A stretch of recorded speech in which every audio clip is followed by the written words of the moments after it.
I'd like to think that the children at Toad Hall leave us with a real healthy relationship with food.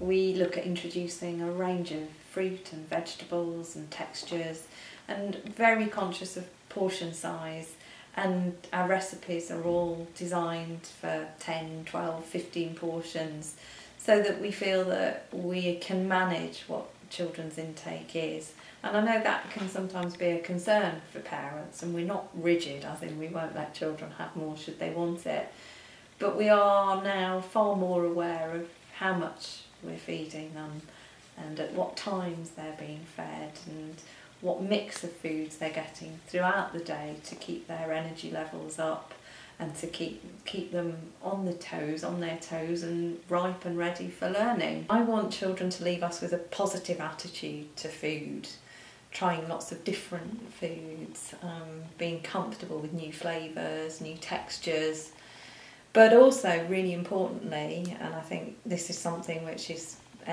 ever increasing, are the allergy management as well around food, making sure that we've got proper systems and processes in place to manage any children with allergies or intolerances as well. We celebrate food with the children and the families, and we make a big point of telling families when they join us that all food is prepared and that it's nutritionally balanced as much as it possibly can be.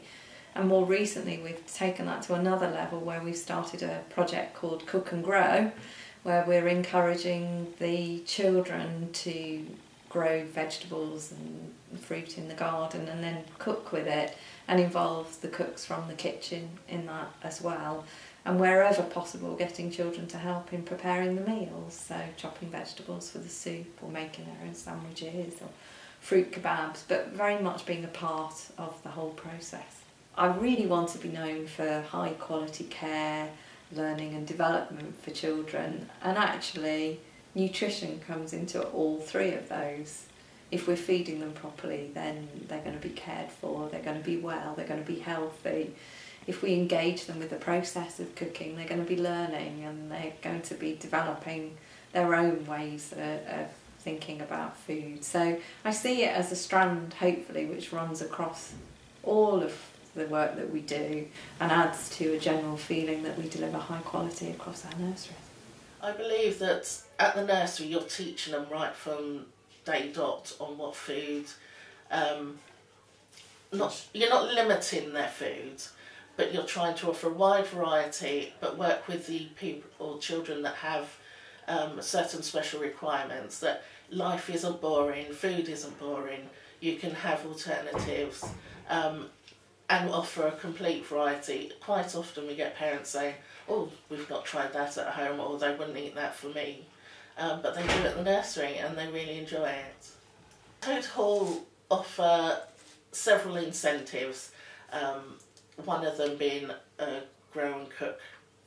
We work with the children talking about where food comes from, right from seeds to it going into your mouth. We encourage them to grow food, to work, make their own bread dough, for instance, in babies, because obviously they can't cut, but right on the opposite scale within the preschoolers, we encourage them to cut their own fruit, things like that, butter their own bread, do their own toast, teach them life skills as well. We have a fantastic garden out front which has got herbs. We involve the parents, doing scarecrow competitions, and we try and do at least one cooking activity within a week in each room.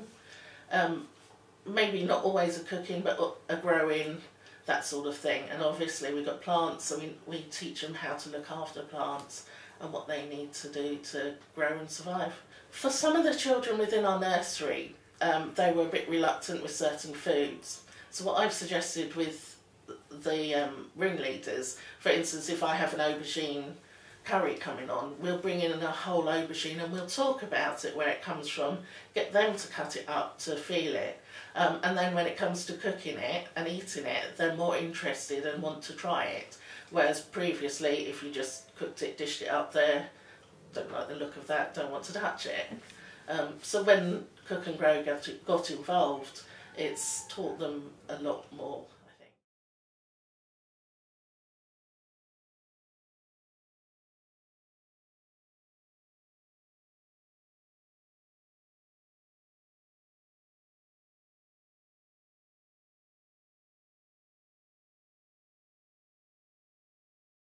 you.